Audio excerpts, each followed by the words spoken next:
علی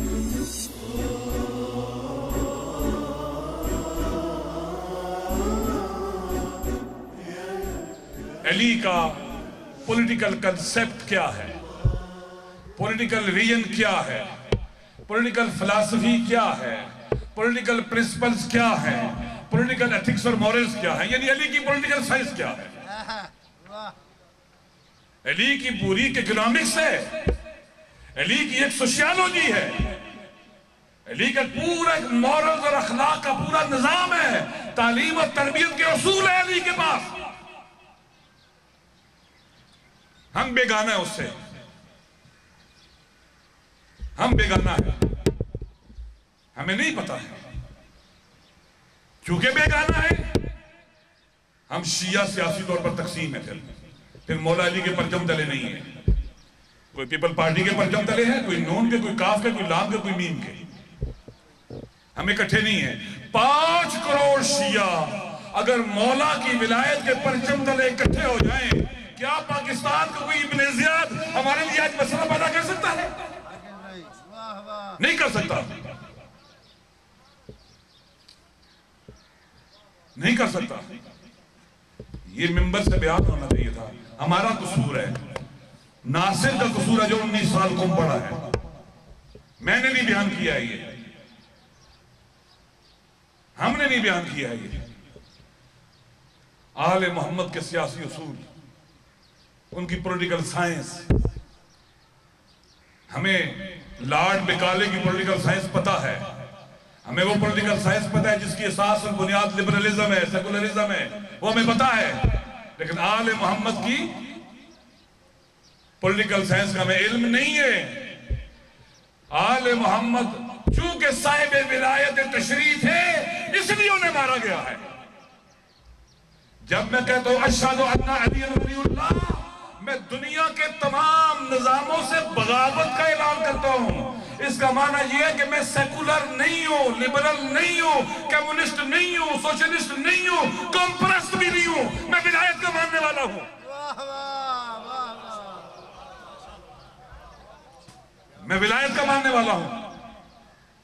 اعلان بغاوت ہے پوری دنیا کے مشرکانہ نظاموں سے، اشہد ان علی ولی اللہ، اعلان توحید ہے، یہ اللہ کی ولایت کا اعلان ہے۔ یہ میرے استاد یہ کہتے ہیں اشہد ان علی ولی اللہ کے اندر اشہد ان محمد رسول اللہ بھی ہے اور لا الہ الا اللہ بھی ہے۔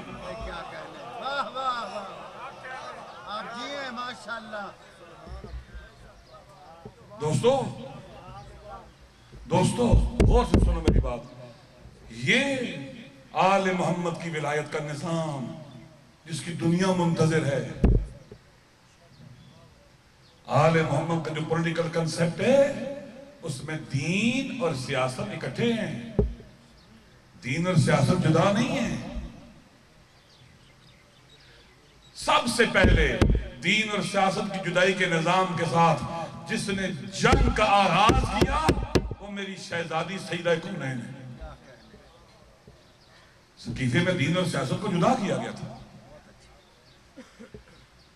ہمارے سنت بھائی اپنے خلفاء کو دینی پیشوا نہیں مانتے، فروع دین میں دینی پیشوا وہ امام حنیفہ، امام شافعی، امام مالک، امام بن حنبل کو مانتے ہیں، اور اصول دین میں ابو الحسن اشعری اور معتزلی کو مانتے ہیں۔ ان سے دین نہیں لیتے، اگر دین لیتے تو ان کی غلطیاں بیان نہ کرتے، کہ یہ بیان نہ کرتے فلاں مسئلہ نہیں آتا تھا۔ لہذا مکتب آل محمد میں، مکتب ولایت میں ولایت تشریع اہم ہے، اس پر ایمان ہو تو ہم شیعہ ہیں، اس کا پتہ تو ہونا چاہیے نا۔ آل محمد کے سماجی اصول کیا ہیں، آل محمد کا قانون کا فلسفہ، قانون کا نظام، حقوق اور رائٹس کا نظام کیا ہے آل محمد کا، آل محمد کے اخلاقی اصول کیا ہیں، آل محمد تعلیم و تربیت کے حوالے سے ہمارے لیے کیا ہدایت دیتے ہیں کہ ہم اپنے بچوں کی سکولنگ اور تعلیم و تربیت کیسے کریں۔ یہ ولایت تشریع ہے۔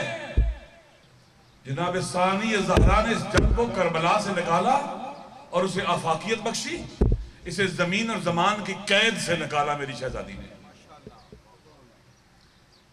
اور 1400 سال سے اس کا سفر جاری ہے، اور یہ پھل پھول رہی ہے، کم نہیں ہو رہی ہے۔ مشکلات ہیں جن کی ہم عزاداری کرنے پر کتنی مشکلات آئی ہیں۔ میں پرسوں 4 دن پہلے شہید ڈاکٹر مصطفیٰ چمران کا وصیت نامہ پڑھ رہا تھا، جو شہادت سے 40 منٹ پہلے اس نے لکھا۔ یہ ایران کا وزیر دفاع تھا اور یہ جنگ پر محل جنگ میں لڑتے ہوئے شہید ہوا، اس سے پہلے لبنان میں رہا کافی عرصہ۔ اس میں لکھتا ہے، خدایا میرا عقیدہ ہے رنج و درد انسان کو غرور و تکبر سے نکالتا ہے، جتنا تیری بارگاہ میں جو زیادہ عظیم اور بڑا تھا اتنے اس کے درد اور رنج بھی زیادہ تھے۔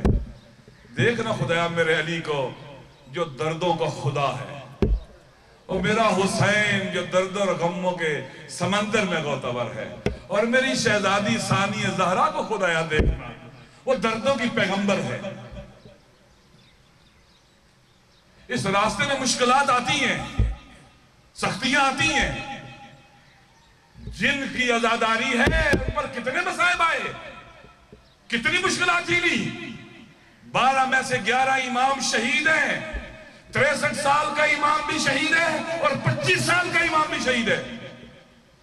ان کے بچے شہید ہیں، ان کی ناموس بازاروں درباروں میں گئی ہے، رسی اور قیدی ہوئی ہے۔ لہذا جب ہم نے کہا، معصوم نے فرمایا ہے، من احبنا اہل البیت فلیستعد للبلاء، جس نے ہم اہل بیت کی ولایت کا پرچم اٹھایا اسے آزمائشوں کے لیے تیار ہونا چاہیے، سختیوں کے لیے تیار ہونا چاہیے، مصیبتوں کے لیے تیار ہونا چاہیے، اسے جلا وطن ہونے کے لیے تیار ہونا چاہیے، اسے بے وطن ہونے کے لیے تیار ہونا چاہیے، اسے سولی چڑھنے کے لیے تیار ہونا چاہیے، اسے غربت کے لیے تیار ہونا چاہیے۔